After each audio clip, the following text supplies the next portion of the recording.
Live from New Delhi, you're watching DD India News Hour, India's voice to the world. I'm Abhishek Mahajan. Coming up in the next hour. Hundreds feared dead on France's Mayotte as Cyclone Chido leaves a trail of death and destruction. Damage to airports and electricity distribution in the French Indian Ocean territory hindered relief operations. South Korea court begins review of Yoon impeachment over his December 3rd martial law attempt. Investigators plan to question him this week. Israel plans to expand settlements in occupied Golan Heights after the fall of Assad. Netanyahu says has no interest in a conflict with Syria. Badly damaged, 2 Russian oil tankers caused oil spill in the Black Sea. Rescue operation expected to resume today after being suspended due to bad weather. Sri Lanka's President Dissanayake to meet Indian Prime Minister Narendra Modi. Visit to further strengthen multifaceted and mutually beneficial cooperation between the two nations. And in sports, India lose quick wickets in reply to Australia's daunting total at Gabba Brisbane on day 3 of the Border Gavaskar Trophy.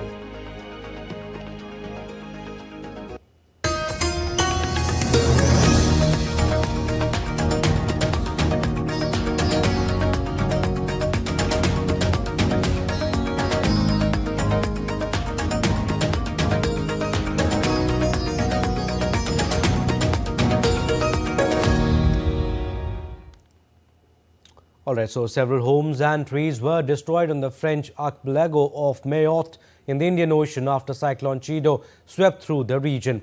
Aerials filmed by the French overseas Zonde Murray showed a devastated island after Cyclone Chido swept through overnight, bringing winds of more than 200 km per hour. The French Interior Ministry said that several hundred people may have been killed and damaged makeshift housing, government buildings and a hospital. Rescue personnel were dispatched to help pick up debris. The authorities added concerns about access to food, water and sanitation have also been raised after the storm. Cyclone Chido was the strongest storm in more than 90 years to hit the islands. C'est extrêmement difficile à dire. It's extremely difficult to say. I think there will certainly be several hundreds, perhaps approaching 1,000 or even a few thousands. I was myself at the command center with all my colleagues. Like each of us, we experienced this event. Inevitably, there is a much higher count. We will try to do the count because it is obviously up to us to draw up this toll. Le centre opérationnel s'est envolé. And after devastating Mayotte, Cyclone Chido entered Mozambique on Sunday, toppling utility poles, shelters and flooding roads. A video published by the United Nations Children's Fund showed wind blowing through palm trees and flooded roads in Pemba. It said that they were responding to the needs of those affected by the storm. Malawi and Zimbabwe are also prepared for the flooding by cyclone as they warned their population for evacuation. Cyclones sweep through southeastern Indian Ocean and southern Africa from December to March.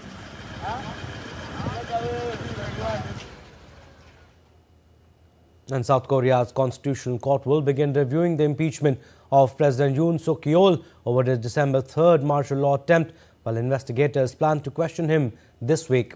All 6 current justices of the court will attend the first meeting over the impeachment, which the opposition-led parliament passed on Saturday. The court has up to 6 months to decide whether to remove Yoon from office or to reinstate him. Yoon and a number of senior officials face potential charges of insurrection for the short-lived martial law. A joint team of investigators from the police, the defense ministry and an anti-corruption agency are planning to call Yoon in for questioning on Wednesday. On Sunday, Yoon did not appear in response to a summons for questioning by a separate investigation by the prosecutor's office. His presidential powers will be suspended until the Constitutional Court decides whether to formally remove him from office or reinstate him. Meanwhile, South Korea's ruling party leader Han Dong-hoon said on Monday that he was stepping down. Despite party backlash over his call for President Yoon's impeachment, Han said he had no regret in doing so. All right, we'll go across to DD India's Amit Mukherjee. He has more information on this. Good morning, Amit.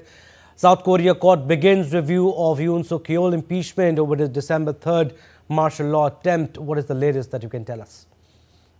That's right, Abhishek. In fact, the court will be meeting today, that is Monday, to take further action after the impeachment was executed and following which President Yoon Suk-yeol had to step down.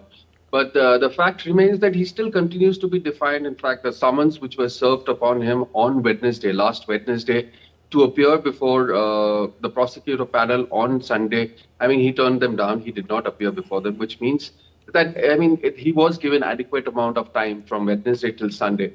But he still remains defiant, which is why he probably did not turn up. The investigations will be on the line of misuse of power against him and the other officials, senior officials of South Korea, during which, on the 3rd of December, he had,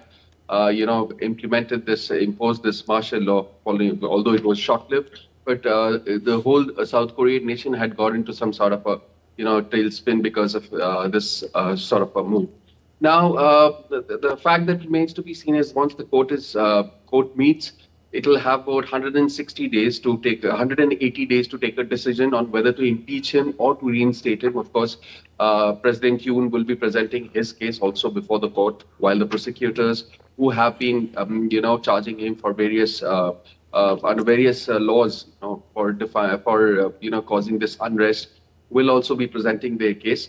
But we had seen in the past that this kind of a situation had happened in 2004 also, where President Yoon was actually impeached, and the court had passed, although it had about 180 days to pass the order, but the order was passed in within 63 days. And also, in 2016, President Park Geun-hye, she was also impeached, and the court had passed an order within 91 days on her this thing. However, in the first case, as far as President Yoon is concerned, the court had ordered reinstatement of the president. But in the case of President Yoon, she was actually removed from the post of the president. So it can go either ways depending on what President Yoon and impeached President Yoon and the prosecutors present before the court, as far as his removal from the presidency is concerned. Abhishek? It will be interesting to see whether he makes a comeback, or are there any chances of reinstating him? You're saying it will take, they have 180 days, 6 months to be precise. But Amit, South Korea's ruling party leader Han Dong-hoon has stepped down. How do you see this development? And also, Han Duck-soo has taken over as acting president. What do you think will be the biggest challenge for him? Well, you see, People's Power Party's chief Dong-hoon, he stepped down saying that the decision, although the decision to implement the martial law was taken by a president from his own party, he has taken the moral responsibility, saying that this kind of an action by the President Yoon had caused a lot of unrest within the country, and it had caused a lot of inconvenience to the people of South Korea, which is why he's taking the responsibility of stepping down. In fact, if you look at how things had happened, there were two rounds of this impeachment process, but in the first round, Dong had asked President Yoon to step down, and he said that he will not support the impeachment, but the condition was he should have stepped down.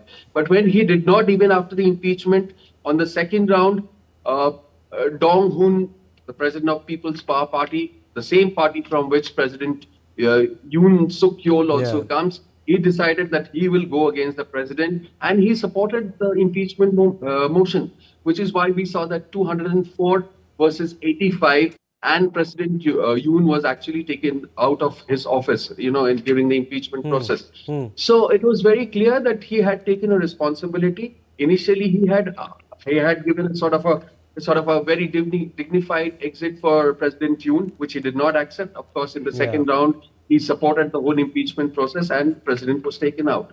So, he actually, he also understands the fact that, the people's sentiments were against President Yoon.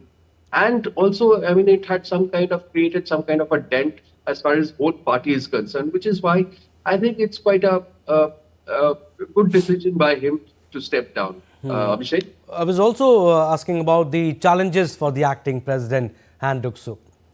Yes. Han Duck-soo, who has been the Prime Minister of South Korea, has now been entrusted to take forward all the process as far as South Korea is concerned.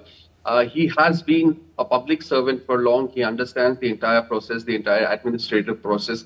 His prime job will be to kind of ensure that there's a lot of calm, there's peace in the country, especially after there has been a lot of turmoil because of this martial law, which was actually enforced on the people, and a lot of people said it was actually a big blow to the democracy of South Korea.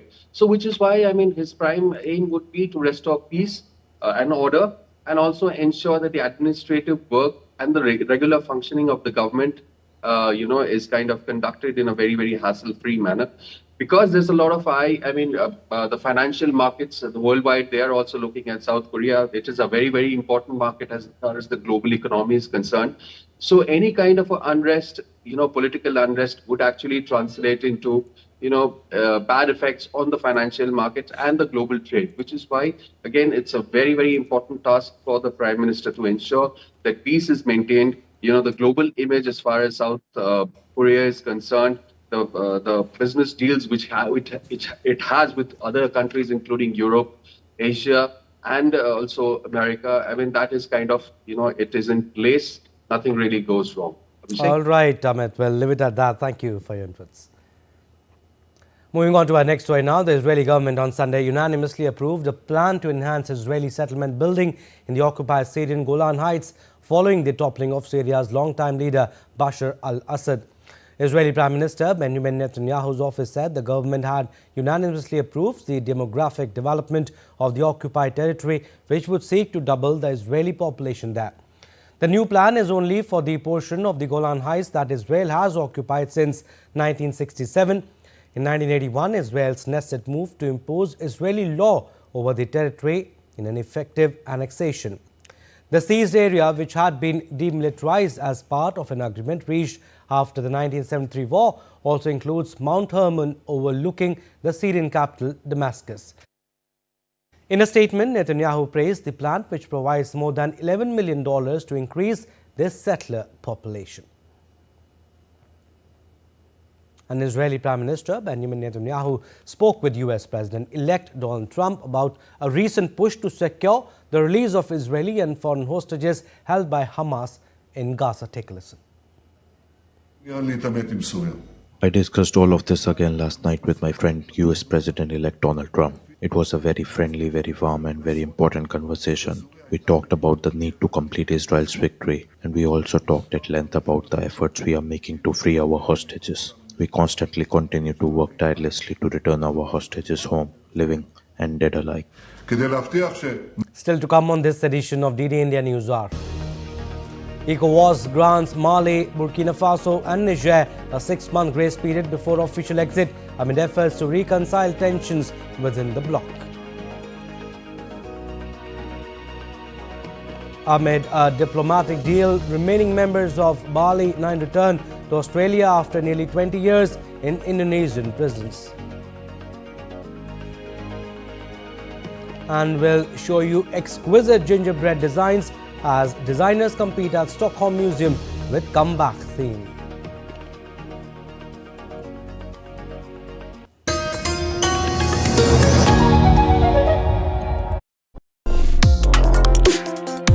Complex issues, hidden agendas, twists and turns, strategic games. We think all dots are linked. We just need to connect them. Join me every week as I connect the dots to unravel hidden designs in statecraft, mysteries, and decode issues that matter to you. Watch Connecting the Dots with me at these times on DD India.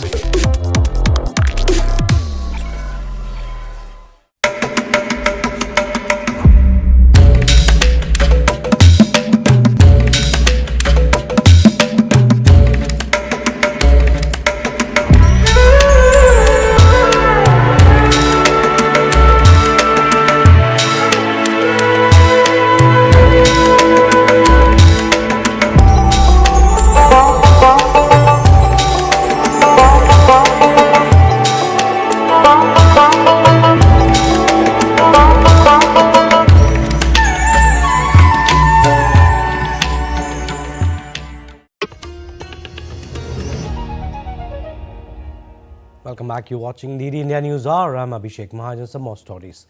Foreign countries stepped up efforts on Sunday to establish contacts with Syria's interim rulers a week after Islamist-led rebels sent President Bashar al-Assad's fleeing to Moscow, ending decades of brutal rule. UN Syria envoy Geir Pedersen was among those arriving in Damascus and met country's de facto leader Ahmed al-Sahara, where he pressed for justice and accountability for crimes. Pedersen hoped for a swift end to the sanctions to help facilitate economic recovery, and necessity of offering support for safe return of refugees was also discussed. Both discussed the need to reconsider a roadmap outlined by the Security Council for the country in 2015. UN Security Council Resolution 2254 of 2015 calls for a Syrian-led process facilitated by the United Nations, establishing within 6 months non-sectarian governance and setting a schedule for a process of drafting a new constitution. It also called for free and fair elections and also mentioned Nusra's terrorist designation. A special Russian Air Force flight from the Commemorations air base in Syria evacuated some of the Russian diplomatic personnel in Damascus, as well as Belarus and North Korean diplomats. Russia is also pulling back its military from the front lines in northern Syria and from posts in Alavite Mountains, but is not leaving its two main bases in the country. The bases in Syria are an integral part of Russia's global military presence, as the Tartus naval base is Russia's only Mediterranean repair and resupply hub, with Commemorations a major staging post for military and mercenary activity in Africa.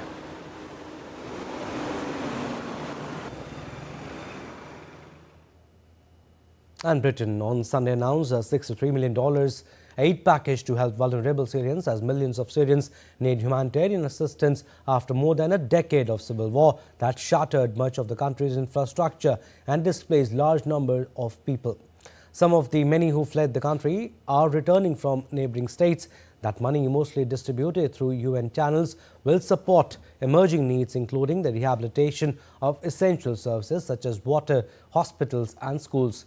To help Syrians in neighboring countries, £10 million will go to the World Food Programme in Lebanon and £10 million will go to Jordan via the WFP and the UN's Refugee Agency. Meanwhile, British Foreign Minister David Lammy also said that it had diplomatic contact with the Hayat Tahrir al-Sham, which is HTS group.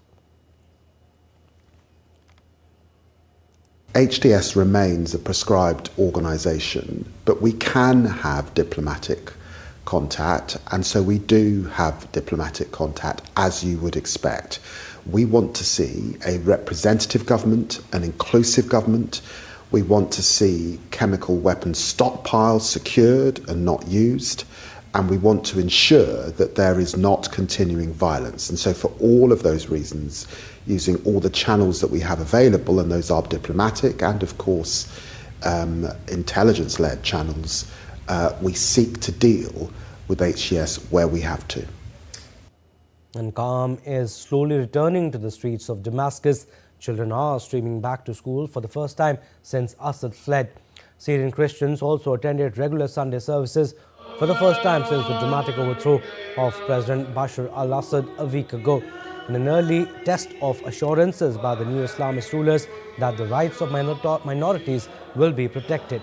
Before Assad fell, historic religious minority groups, including Christians, worshipped freely, and some remained jittery at the prospect of an Islamist government. Syria is home to multiple ethnic and religious minorities, including Christians, Armenians, Kurds, and Shiite Muslims. The Assad family itself belongs to the minority Alavite faith, an offshoot of Shiite Islam in Sunni Muslim majority Syria. Tens of thousands of mostly Shiite Muslims have fled Syria for Lebanon in the last week out of fear of persecution by the country's new rulers. And Qatar will reopen its embassy in Syria on Tuesday after it was closed for more than 13 years. The development comes after a week after Bashar al-Assad was removed from power. Doha in recent years did not join efforts by several Arab countries to mend relations with Assad's government and re-establish diplomatic relations with Damascus.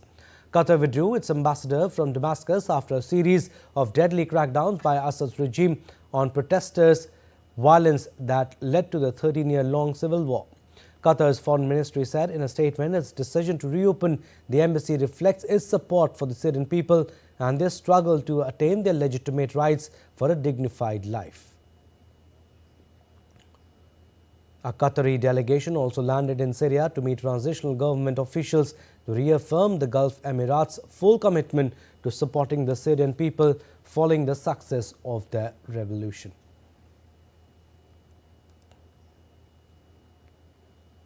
Now, top US officials have sought to quell growing concern over reported drone sightings in the country's northeast, reiterating there was no known security threat as authorities monitor the situation. President Joe Biden's administration has faced mounting criticism for not clearly identifying origins of the objects seen hovering over parts of New York and New Jersey. The spate of reported drone sightings began in New Jersey in mid-November but has spread in recent days to include Maryland, Massachusetts and other U.S. states. The sightings have garnered attention and prompted creation of a Facebook page called New Jersey Mystery Drones. Let's Solve It, with nearly 70,000 online members.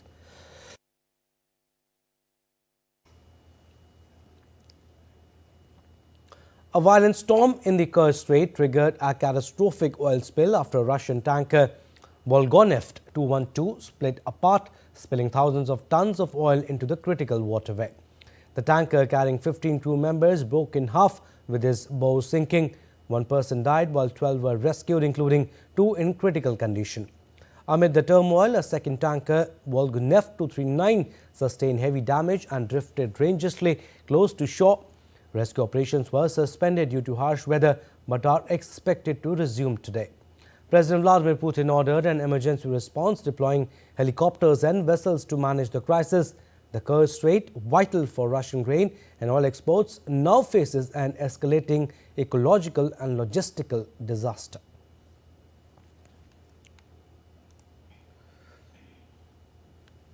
A drone struck a building in Grozny, capital of Russia's Chechnya region, escalating tensions after Chechen leader Ramzan Kadyrov claimed Ukrainian drones were targeting the city.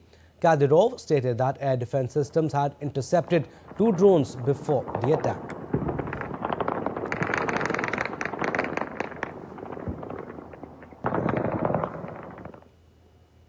Eyewitness footage captured the moment of impact, showing the drone crashing into the building.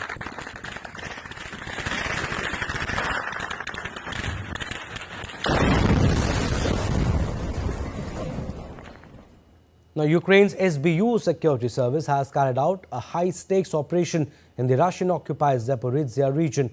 The mission aimed at crippling fuel supply routes from Crimea unfolded in multiple stages. Near the village of Oleksivka, Ukrainian operatives sabotaged a rail line, halting a train carrying 40 tanker cars of fuel.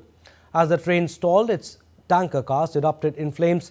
Ukrainian forces then unleashed US-supplied HIMARS missiles, obliterating the locomotive and the remaining fuel cars.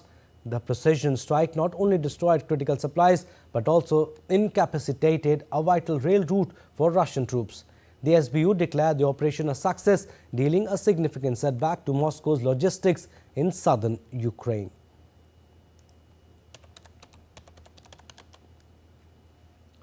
Doctors discharged Brazilian President Luiz Inácio Lula da Silva from a Sao Paulo hospital on Sunday after a pair of emergency surgeries to treat and prevent bleeding in his head last week.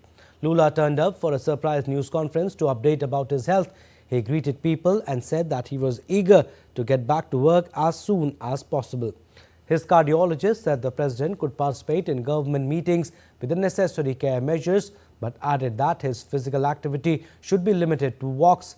The doctors added that Lula will continue his recovery at home in Sao Paulo before going back to the capital, Brasilia. Lula's latest health scare has provoked doubts among political analysts, with some arguing that succession plans within Lula's Workers' Party would be cast into disarray if he cannot run again in 2026.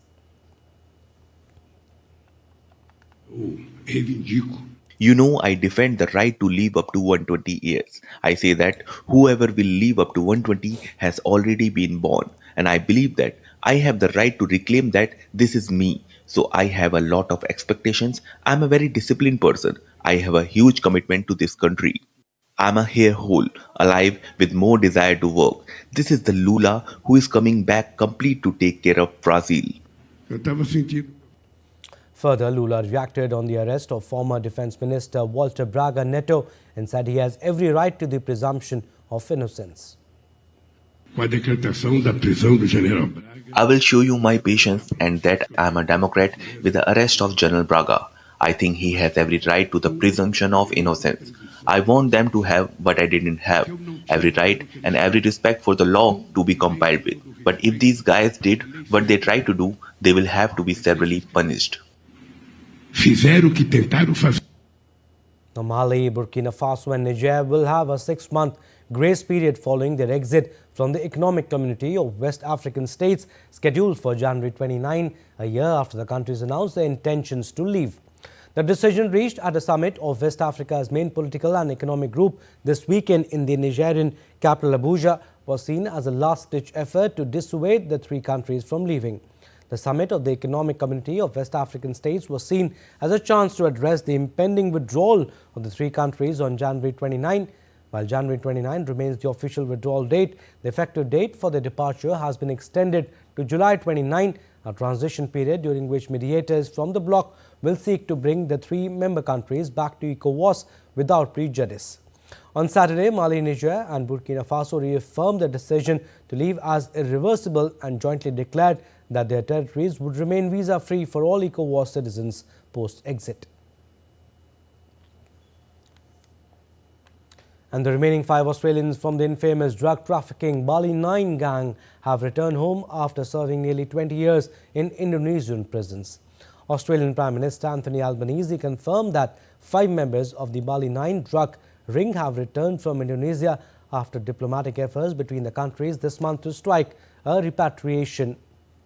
And the men were among 9 people arrested in 2005 trying to smuggle more than 8 kg of heroin out of the Indonesian resort island of Bali.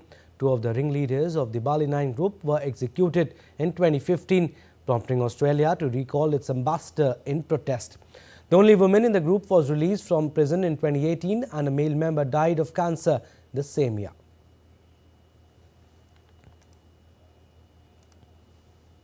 Pleased to confirm that Australian citizens Matthew Norman, Scott Rush, Martin Stevens, C.E. Chen and Michael Shugai have returned to Australia this afternoon. I want to express my gratitude to President Prabowo for Indonesia's cooperation and commitment to working with Australia on this matter.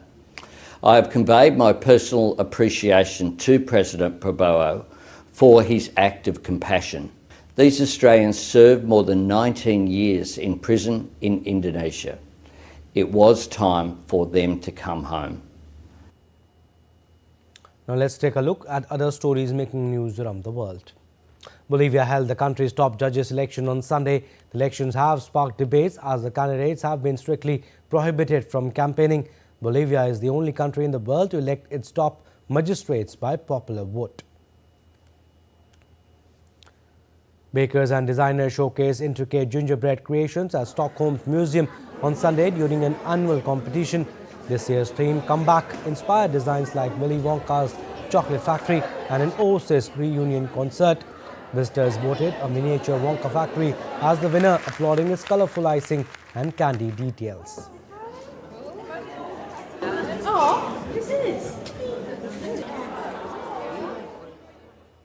And still to come on this edition of DD India News Hour. External Affairs Minister Dr. S. Jaishankar and Pop Soy inaugurate diplomatic mission highlighting growing cooperation in trade and culture and strengthening ties with India. Tamil Nadu braces for heavy rainfall as orange alert issued. Surplus rain set to challenge infrastructure as northeast monsoon nears end. And the Vadodara International Marathon hosted a Queen's Run with women from all walks of life taking part.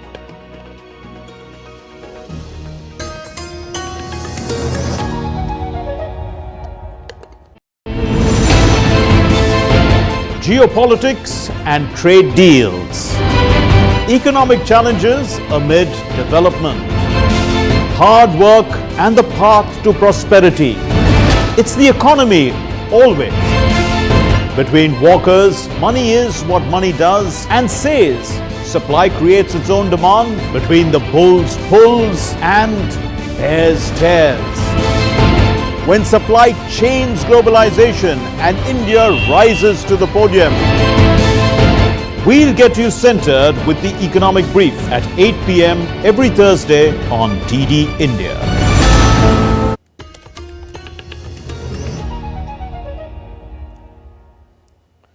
Welcome back. You're watching DD India News Hour. I'm Abhishek. Recap of what we've done so far.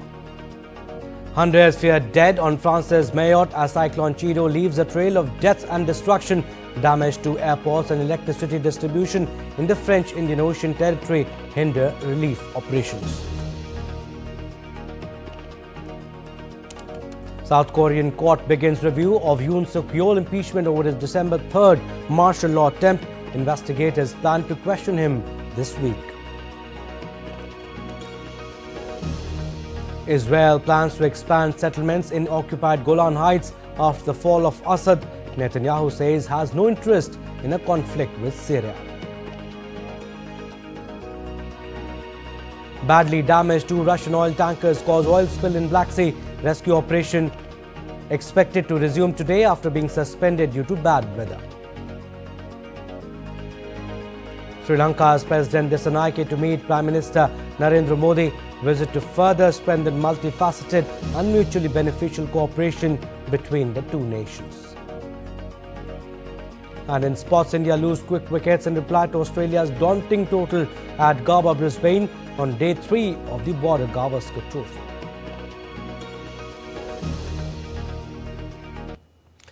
And neighbours India and Sri Lanka are looking forward to advancing their ties further with the first overseas visit of the island nation's recently elected President Anura Kumara Dissanayake to New Delhi for 3 days. The Lankan is set to meet his Indian counterpart and Prime Minister Narendra Modi on Monday. Here's more. A warm welcome to the recently elected Anura Kumara Dissanayake in New Delhi by India's Minister of State for Information and Broadcasting, L. Murugan. The Sri Lankan president on Sunday began his maiden 3-day state visit to India after assuming office. India's External Affairs Minister Dr. S. Jaishankar called on the Lankan leader within hours of his landing in New Delhi. Prior to his arrival, while announcing Disanayake's visit, India's Ministry of External Affairs had said President Dissanayake is set to meet his Indian counterpart. He'll hold discussions with India's Prime Minister Narendra Modi. The two leaders will take up bilateral issues of mutual interest. He will also participate in a business event in Delhi.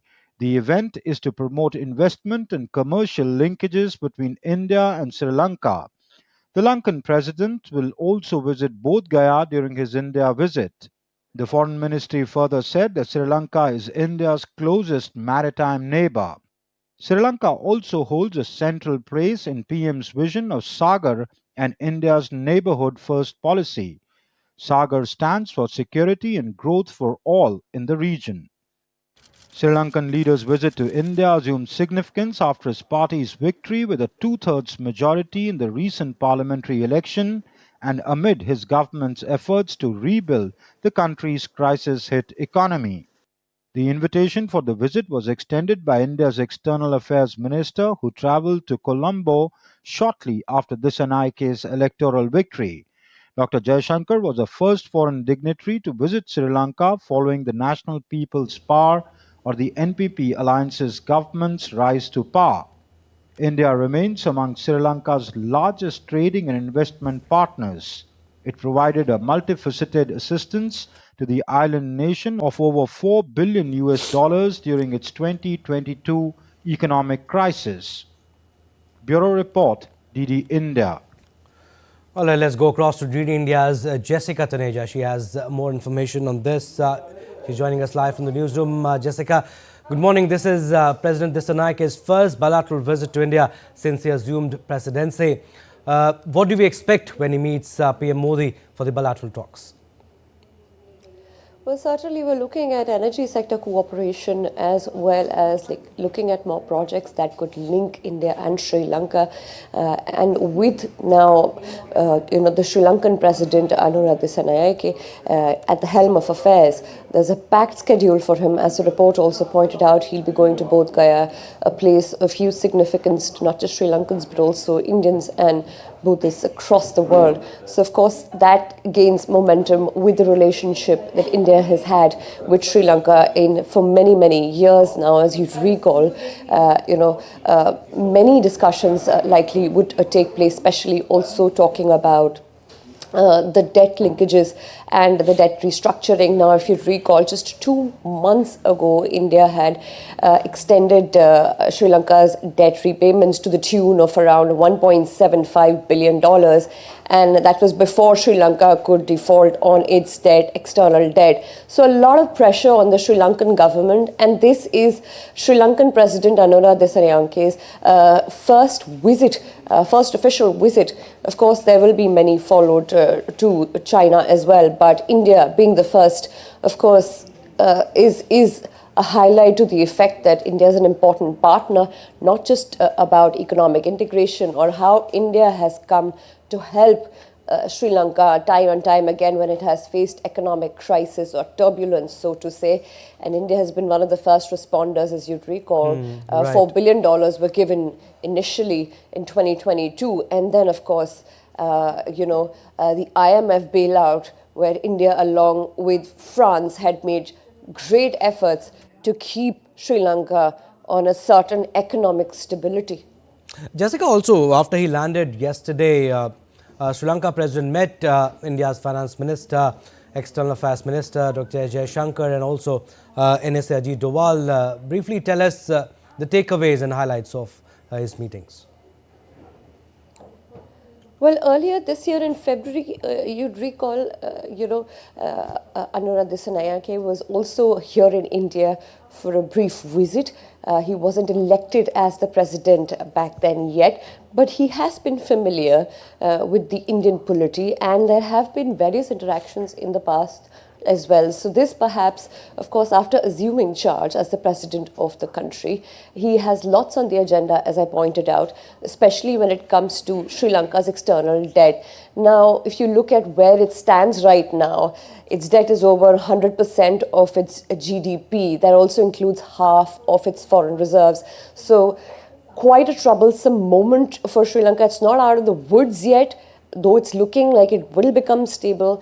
And the kind of policies that were previously in place, put in place by the leaders like Ranil Wickremesinghe, as you'd recall, when the Rajapaksas had fled in 2022, leaving Sri Lanka in an absolute economic downturn. Those policies have largely continued. So allowing that space to sort of see how both the countries will continue to work on those policies to make sure that Sri Lanka is on the right path, especially when it comes to not defaulting on its external debt and not falling into the trap of, debt repayment, especially when it comes from the side of China, which continues to remain one of its biggest lenders. So, important point for India here is to keep, Sri Lankans engaged, which India has. Keep providing it the kind of assistance it has required time and time again without having unnecessary conditions attached to it. And of course, a lot of leniency shown, especially when it comes to the crisis Sri Lanka has been put in for the longest time. Now, the task ahead for the new president who's here in India would be to negotiate some tough deals, especially in the energy sector and the connectivity sector. So once those outcomes are known later in the day, when the two leaders have met and held those bilateral talks, and those outcomes are known to us as to what exactly have the two sides agreed on, though we do have a rough idea about how this could go, but we'll still wait for the official confirmation as to what was then finally decided before there's a meeting, of course, also lined up with the business community here in India to see how both the countries can look forward to more economic integration and somehow help sustain Sri Lanka's economy, be it, be it through travel, because that is tourism is one of the strongest sectors right now for Sri Lanka, and improving that would certainly go a long way. But that is just one aspect of it. The energy sector is also something that demands immediate attention. So one will have to wait and see on how all of this pans out, Abhishek. All right, Jessica, we'll leave it at that. Thank you for your inputs. Jessica Taneja reporting from New Delhi. Now, Moldova's embassy was inaugurated in New Delhi, marking a significant step in enhancing the partnership between the two countries. India's External Affairs Minister, Dr. Jaishankar, and Deputy Prime Minister and Minister of Foreign Affairs of Moldova, Mihail Popsoy, jointly inaugurated the embassy. On the occasion, Dr. Jaishankar highlighted the importance of this event as a milestone in India-Moldova relations, especially since establishing diplomatic ties in 1992. He said both the countries have witnessed growing engagement in areas such as trade, education, technology and cultural exchanges. As we contemplate a deeper engagement with Europe, it is natural that we will focus on various bilateral relationships, including obviously that with Moldova. We have witnessed, as you have heard, a growing engagement between our two countries, spanning trade, education, technology, and cultural exchanges. Moldova's warm embrace of India yoga traditions and practices, of Hindi language and Indian culture. I think these are reflections of our close people-to-people ties. Dr. Jaishankar also held discussions with Moldovan Deputy Prime Minister Mihail Popsoy. Popsoy is on an official visit to India from December 15 to 17.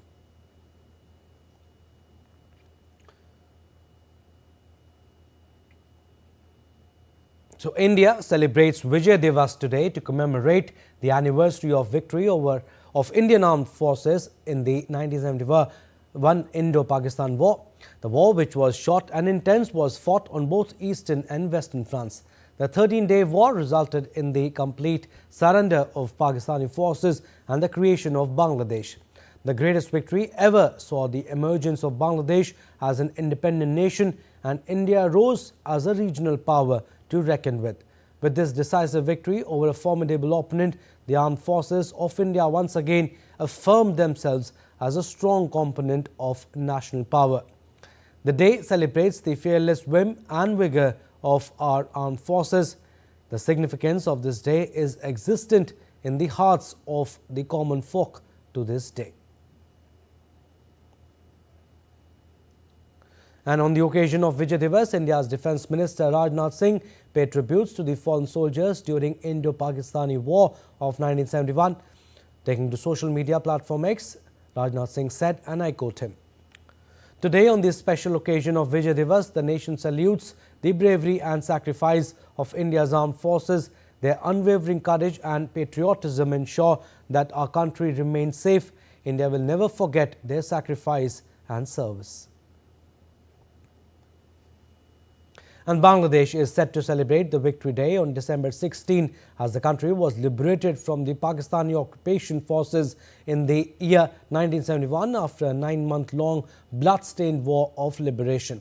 President Mohammad Sahabuddin and Chief Advisor Professor Mohammad Yunus will lead the wreath-laying ceremony, and various groups will follow to pay their respects. India and Bangladesh invite each other's war veterans serving officers to participate annually in each other's Victory Day celebrations. 8 Mukti Jodhas and 2 serving officers of the Bangladesh Armed Forces travelled to India for the Vijay Diwas celebrations in Kolkata, while 8 Indian war veterans and 2 serving officers of the Indian Armed Forces arrived in Dhaka for the celebrations. On this day in 1971, General A.A.K. Niazi of the Pakistani Armed Forces surrendered to the Indian Army and Mukti Bahini forces. Parliament updates now. The proceedings in both the Houses of Parliament will resume today after proceedings witnessed disruptions on Friday over several issues, including George Soros row. For today in Rajya Sabha, discussion on the glorious journey of 75 years of the Constitution of India will be taken up. The discussion will begin after the question hour. Lok Sabha on Friday initiated the 2-day debate to commemorate the beginning of the 75th year of its adoption. While in the lower house, Finance Minister Nirmala Sitharaman will introduce the Appropriation Bill 2024 for consideration and passing. The bill aims to authorize payment and appropriation of certain further sums from and out of the Consolidated Fund of India for the services of the financial year 2024-25. Besides, Law and Justice Minister Arjun Ram Meghwal will move the readjustment of representation of scheduled tribes in assembly constituencies of the state of Goa Bill 2024 for consideration and passing.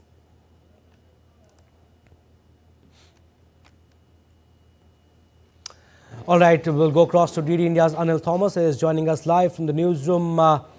Anil, new week, new beginnings. What do we expect in the Parliament today?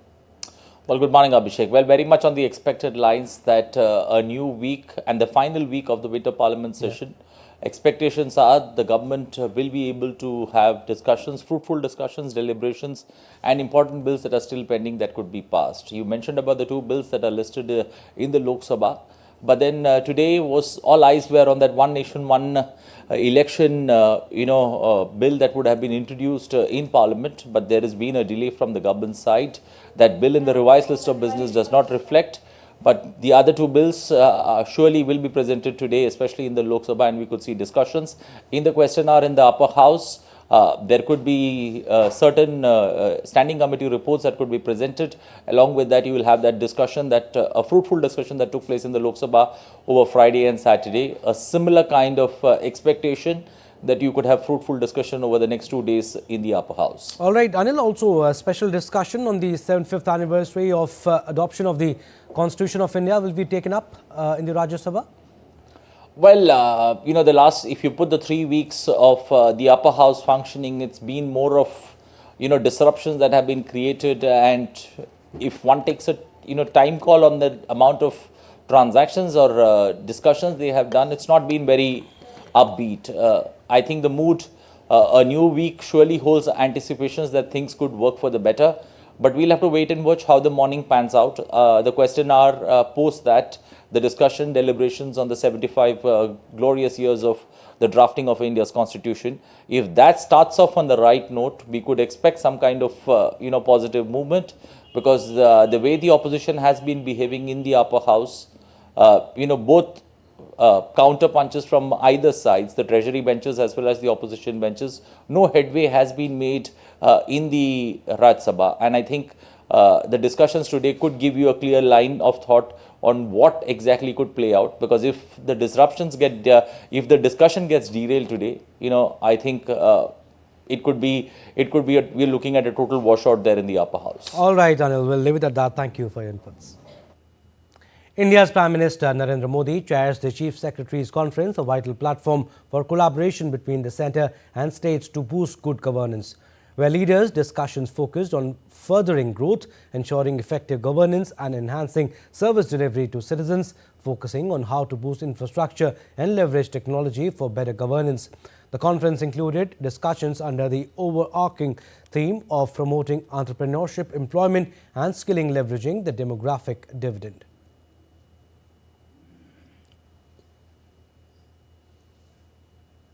Now let's take a look at other stories making news. Tamil Nadu is bracing for another spell of rainfall starting Monday after recording surplus rainfall for the season since October 1st. Indian Met Department has issued an orange alert for heavy to very heavy rainfall in certain parts of the southern state from 17 December till 19th. With December marking the last phase of the northeast monsoon season, this renewed spell is expected to further pose challenges to residents and infrastructure. The India Met Department has forecast cold wave to severe cold wave conditions to continue over northwest India during the next 5 days and over northern India during the next 3 days starting today. J&K Women's Development Corporation organized a mega awareness camp cum Loan Mela in the Banihal town of Ramban district in the Union Territory of Jammu and Kashmir. The aim was to provide a platform to people, especially women, aspiring to take self-employment ventures for their economic upliftment. The awareness of different government schemes for livelihood and employment was targeted, especially with on-spot registration of beneficiaries and potential entrepreneurs. Vadodara International Marathon organized the Queen's Run on Sunday, with women from all walks of life participating to send out a message that women are safe in the city and the police are committed to the safety of all citizens. The theme was Hamari Daud, Hamari Suraksha, or Our Run, Our Safety. Apart from the citizens, women corps of She Team also participated in the marathon.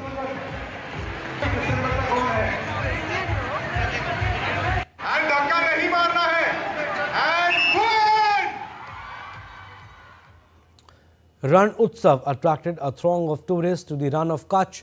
The 100-day festival at Doordarshan village, famously known as the White Run Utsav, is being held from November 11, 2024 and will continue till 15 March 2025.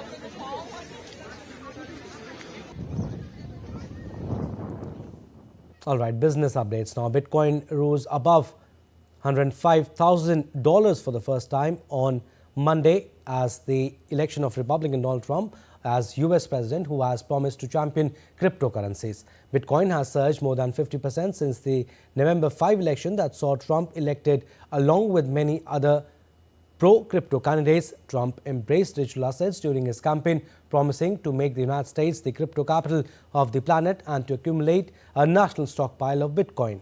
Trump this month named a White House czar for artificial intelligence and cryptocurrencies, former PayPal executive David Sacks, a close friend of Trump advisor and mega donor Elon Musk. Sports updates now. We'll start with cricket. Rain has stopped the game for now and lunch has also been taken. Josh Hazlewood earlier had taken his first wicket of the day as Virat Kohli again flopped and departed for 3 runs on the third day of the Gabba Test. KL Rahul has now been joined by Rishabh Pant as 3-down India need a solid partnership to bounce back. On the other hand, Australian bowlers are eyeing some quick wickets in order to dominate the game. Earlier, top knocks from Travis Head and Steve Smith propelled Australia to a mammoth 445 against India.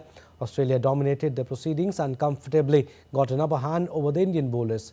The first day was marred with rain, but on the second day, Head once again became India's nightmare and hammered 152 runs. Later, Alex Carey gave the final touch with his 70-run knock. Meanwhile, the Indian women's cricket team defeated West Indies by 49 runs in their opening T20 game in Mumbai on Sunday. India's Smriti Mandhana went on to forge a pivotal second wicket partnership of 81 of 44 balls with Jemima Rodrigues, which eventually paved the way for India's win in the first T20 innings. India scored 195 for 4, which is its third highest total in the format, before restricting the visiting team to 146 for 7. Having scored 4 centuries in a calendar year in women ODIs, Smriti now brought up her 6th half-century of the season in T20 innings. The second match of the 3-match series will be played on Tuesday. An Indian women's hockey team beat China 3-2 in penalty shootout in the final of the Women's Junior Asia Cup on Sunday to successfully defend its title. Jin Zhuang Tan scored the first goal for China, but Kanika Sivach backed the equalizer in the third quarter for India as the match went into a penalty shootout. India's goalkeeper Nidhi made 3 crucial saves during the penalty shootout to help her side lift the title. Both sides were equal stride for stride in the first quarter as they tried to find an opening goal. It was all to play for in the final 15 minutes of the game as both sides went hammer and tongs in search of a winning goal. In the penalty shootout, Sakshi Rana, Ishika and Sunalita scored for India to defend their title. And here we come to an end of this bulletin. Take a look at Santa Claus race in Mexico City, where around 3,000 participants, including adults, children and dogs, took part in a festive race. And since 2018, Santa Run has become a Christmas tradition for the residents of the Mexico City.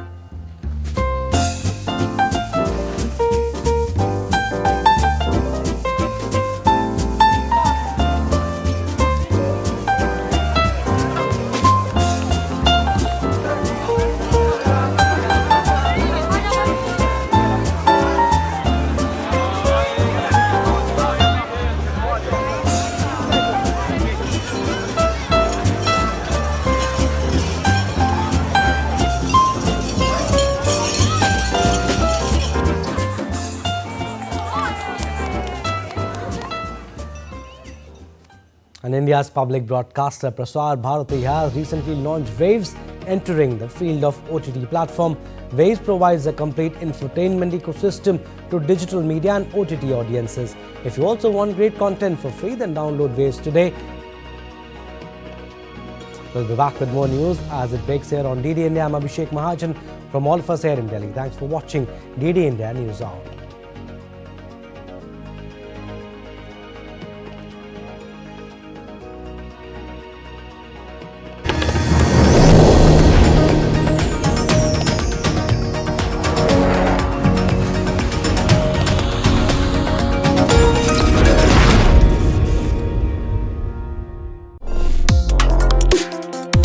Complex issues, hidden agendas, twists and turns, strategic games. We think all dots are linked. We just need to connect them. Join me every week as I connect the dots.